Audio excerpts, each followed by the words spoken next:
नमस्कार दोस्तों, ई पाठशाला के यूट्यूब चैनल पे मैं दीपक कुमार आप सबका स्वागत करता हूं। और जैसा कि आप लोग जानते हैं कि हम लोग हर रोज शाम को करंट अफेयर्स के जो भी महत्वपूर्ण प्रश्न होते हैं उन सबको देखते हैं।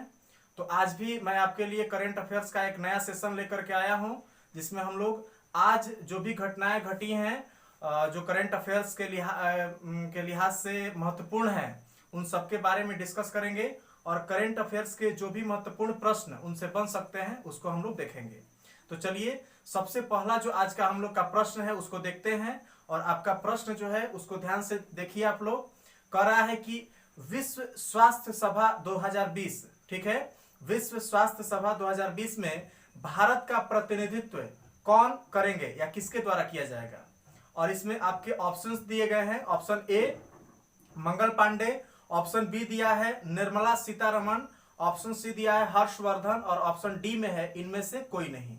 तो चलिए ध्यान दीजिए, इस बार जो विश्व स्वास्थ्य सभा का जो आयोजन किया जा रहा है उसमें भारत की तरफ से प्रतिनिधि बन करके जो व्यक्ति जाएंगे उनका नाम है हर्षवर्धन। तो इस तरह से आपका इसमें सही ऑप्शन जो है वो क्या होगा, पहले क्वेश्चन का सही आंसर क्या होगा जी, तो पहला का हो जाएगा आपका सी, कौन, हर्षवर्धन। हर्षवर्धन हर्षवर्धन जी जो हैं इस साल विश्व स्वास्थ्य सभा में भारत का प्रतिनिधित्व करेंगे। तो चलिए, आपका पहला प्रश्न जो है कंप्लीट हुआ। अगला प्रश्न हम लोग देखते हैं, दूसरा प्रश्न। और दूसरे प्रश्न को सब लोग ध्यान से सुनेंगे, क्या कह रहा है। दूसरा प्रश्न आपसे कह रहा है कि विश्व स्वास्थ्य सभा का आयोजन इस वर्ष कहां किया जाएगा। क्या कह रहा है कि विश्व स्वास्थ्य सभा का आयोजन इस वर्ष किया कहां जाएगा। और इसमें आपके ऑप्शंस दिए गए हैं। Option A Geneva, option B में दिया है आपका वाशिंगटन, ऑप्शन सी दिया है आपका न्यूयॉर्क और ऑप्शन डी में है इनमें से कोई नहीं। तो हम आपको बता दें कि इस साल जो विश्व स्वास्थ्य सभा का आयोजन किया जा रहा है वो वर्चुअली किया जा रहा है। इसमें कोई स्थान जो है वो फिक्स नहीं है, ठीक है। तो इसमें आपको ध्यान देना है कि इसमें जो भी ऑप्शन है तो उन ऑप्शन में, उन शहरों में कहीं पर भी जो है विश्व स्वास्थ्य सभा का आयोजन नहीं किया जा रहा है। तो इस तरह से इसमें जो सही आंसर होगा वो कौन सा होगा, तो ऑप्शन डी जो है वो आपका सही होगा, इनमें से कोई नहीं, ठीक है, इनमें से कोई नहीं। ये चीज आपको ध्यान देना है, इनमें से कोई नहीं आपका इसमें सही आंसर होगा। चलिए, दूसरा प्रश्न भी आपका कंप्लीट हुआ। तीसरा प्रश्न हम लोग ध्यान से सुनेंगे। और तीसरा प्रश्न आपसे कह रहा है कि सीमा क्षेत्रों के इंफ्रास्ट्रक्चर को बनाने के लिए भारत सरकार ने किस समिति की सिफारिशों को लागू किया है। प्रश्न आपसे क्या कह रहा है कि भारत सरकार ने इस साल सीमा क्षेत्रों के इंफ्रास्ट्रक्चर को बनाने के लिए किस समिति की सिफारिशों को लागू किया है। और इसमें आपके ऑप्शन दिए गए हैं सख्तकार समिति, ऑप्शन ए, ऑप्शन बी कह रहा है आपसे मावलंकर समिति और ऑप्शन सी कह रहा है आपसे बासवान समिति और ऑप्शन डी में है इनमें से कोई नहीं।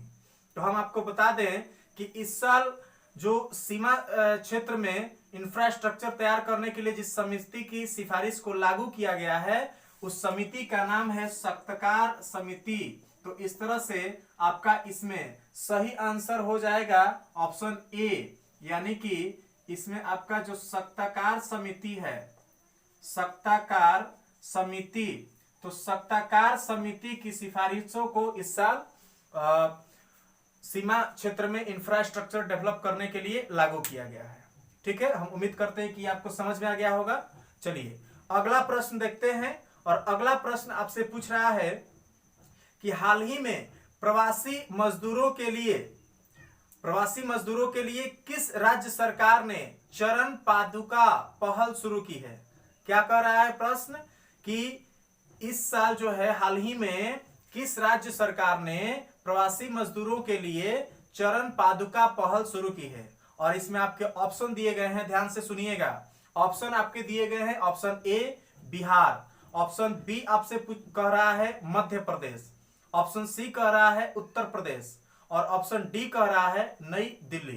तो इसमें आपको ध्यान देना है कि इस बार जो आपका यहाँ पे जिस राज्य सरकार के द्वारा चरण पादुका पहल शुरू की गई है उस राज्य का नाम है मध्य प्रदेश। यानी कि आपका जो इसमें सही आंसर है वो बी होगा, मध्य प्रदेश। मध्य प्रदेश, मध्य प्रदेश सरकार के द्वारा जो है चरण पादुका पहल शुरू की गई है और ये आमतौर पे मध्य प्रदेश पुलिस के द्वारा शुरू किया गया है। ये चीज आपको ध्यान रखना है कि ये स्कीम जो है वो किसके द्वारा शुरू किया गया है, तो वो पुलिस के द्वारा शुरू किया गया है, मध्य प्रदेश पुलिस के द्वारा। चलिए ठीक है, अगला प्रश्न हम लोग देखते हैं और अगला प्रश्न आपसे कह रहा है कि हाल ही में किस बैंक के द्वारा भारत का पहला शून्य संपर्क वीडियो केवाईसी बचत खाता लॉन्च किया गया है। ध्यान से सुनिएगा, प्रश्न क्या कह रहा है कि हाल ही में किस बैंक के द्वारा भारत का पहला शून्य संपर्क वीडियो केवाईसी बचत खाता लॉन्च किया गया है। और इसमें आपको ध्यान देना है कि इसमें ऑप्शन जो दिया गया है वो ध्यान से सुनिए। ऑप्शन ए कह रहा है HDFC बैंक, ऑप्शन बी कह रहा है Kotak Mahindra bank, option C कह रहा है ICICI बैंक और ऑप्शन डी कह रहा है केनरा बैंक। तो आपको इसमें ध्यान देना है कि अभी वर्तमान में जिस बैंक के द्वारा सबसे पहली बार भारत में शून्य संपर्क वीडियो केवाईसी बचत खाता जो शुरू किया गया है उस बैंक का नाम है कोटक महिंद्रा बैंक। यानी कि इसमें आपका ऑप्शन बी जो है वो सही होगा, कोटक महिंद्रा बैंक। ठीक है, ध्यान दीजिए, कोटक महिंद्रा बैंक आपका इसमें सही आंसर होगा। तो चलिए ध्यान दीजिए, आगे हम लोग देखते हैं। अगला प्रश्न आपसे 6वां प्रश्न जो है वो कह रहा है कि हाल ही में किस मराठी लेखक का निधन कोविड-19 के संक्रमण के चलते हो गया। प्रश्न क्या कर रहा है कि हाल ही में किस मराठी लेखक का निधन कोविड-19 के संक्रमण के कारण हो गया है। और इसमें आपके ऑप्शन दिए गए हैं। Option A Prahlad Keshav Atre, option B कह रहा है राम गणेश गडकरी, ऑप्शन सी कह रहा है विजय तेंदुलकर और ऑप्शन डी में है रत्नाकर मटकरी। तो आप ध्यान दीजिए, इस बार जो है जिस मराठी लेखक का निधन हुआ है कोविड-19 के संक्रमण के कारण, उनका नाम है रत्नाकर मटकरी। यानी कि इसमें आपका ऑप्शन डी जो है वो सही होगा, रत्नाकर मटकरी के द्वारा जो रत्नाकर मटकरी जो है इनका निधन हुआ है कोविड-19 के संक्रमण के कारण। चलिए अगला प्रश्न जो है वो हम लोग देखते हैं। इसमें रत्नाकर मटकरी से संबंधित ही कुछ उनकी महत्वपूर्ण कृतियों से संबंधित ये प्रश्न है और इसको आप लोग ध्यान से सुनेंगे। क्या कह रहा है, कह रहा है कि हाल ही में इनमें से कौन सी रचना जो है वो रत्नाकर मटकरी के द्वारा नहीं रचित है। या आप ऐसे कह सकते हैं कि इनमें से कौन सी रचना रत्नाकर मटकरी की नहीं है। और इसमें आपके ऑप्शन दिए गए हैं। ऑप्शन ए लोक कथा 78, ऑप्शन बी कह रहा है 4 दिवस प्रेम, ऑप्शन सी कह रहा है गोदान और ऑप्शन डी कह रहा है अश्वमेघ।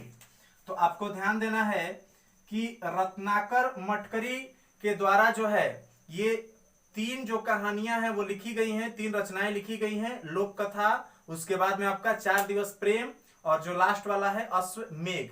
और इसमें जो आपका ऑप्शन सी है गोदान, वो इनके द्वारा नहीं लिखा गया है।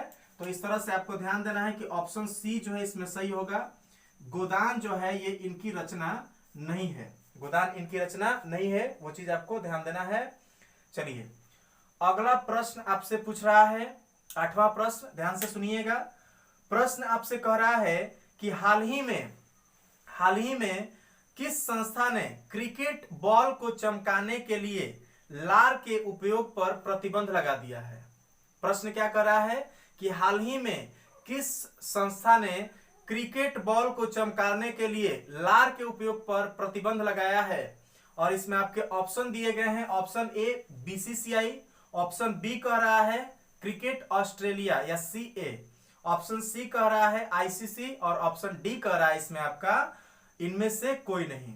तो आप ध्यान दीजिए कि इस तरह का जो निर्णय लिया गया है वो अनिल कुंबले की समिति के द्वारा, अंतर्राष्ट्रीय क्रिकेट परिषद के द्वारा लिया गया है। यानी कि इसमें आपका जो सही आंसर होगा वो क्या होगा जी, सी, आईसीसी के द्वारा यह निर्णय लिया गया है। आप ध्यान से देखिए। और चलिए अगला प्रश्न हम लोग देखते हैं। अगला प्रश्न आपसे कह रहा है कि भारत ने फलस्तीन शरणार्थियों के कल्याण के लिए कितनी राशि की सहायता प्रदान किया है। प्रश्न क्या कह रहा है कि भारत ने फलस्तीन शरणार्थियों की सहायता के लिए कितनी राशि प्रदान की है या कितनी राशि की सहायता की है। तो आपको ध्यान देना है, इसमें ऑप्शन जो है वो कह रहा है, option A $2 million, option B कह रहा है $4 मिलियन, ऑप्शन सी कह रहा है $1 मिलियन और ऑप्शन डी कह रहा है इनमें से कोई नहीं। तो हम आपको बता दें कि भारत सरकार ने ये राशि जो है वो $2 मिलियन तय की है और $2 मिलियन की सहायता राशि जो है वो उसने फलस्तीन शरणार्थियों के लिए प्रदान किया है। तो इसमें आपका सही आंसर जो है 9वां क्वेश्चन को क्या हो जाएगा जी, तो इसमें आपका सही आंसर हो जाएगा option B, sorry option A इसमें आपका सही होगा। $2 मिलियन अमेरिकी डॉलर की घोषणा की गई है। ये चीज आपको ध्यान देना है। चलिए लास्ट क्वेश्चन आज के सेशन का हम लोग ध्यान से सुनेंगे, जो कि आप लोग लगातार न्यूज में सुन रहे हैं आजकल कि बंगाल की खाड़ी में वर्तमान समय में एक तूफान जो है वो उत्पन्न हुआ है और उस तूफान के नामकरण से संबंधित ये आपका प्रश्न है। और आपका प्रश्न पूछ रहा है इसमें कि हाल ही में बंगाल की खाड़ी में उत्पन्न चक्रवात को क्या नाम दिया गया है। ध्यान से सुनिए प्रश्न को।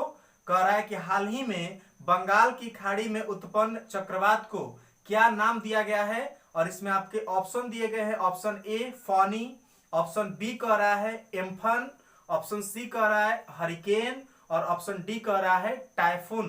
तो आपको ध्यान देना है कि इस साल जो तूफान का नामकरण किया गया है, जो चक्रवात का नामकरण किया गया है वो है एम्फन। ठीक है, तो इसमें आपका जो सही आंसर होगा वो क्या हो जाएगा जी, बी एम्फन।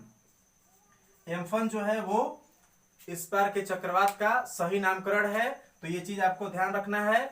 आज का जो वीडियो सेशन है करंट अफेयर्स का वो अब समाप्त होता है और मिलते हैं एक बार फिर से नए सेशन के साथ अगले दिन। तब तक के लिए जो है आप लोग इन प्रश्नों को एक बार अच्छी तरह से दोबारा से अच्छी तरह से आप इनको तैयार कर लीजिएगा और रिवीजन कर लीजिएगा।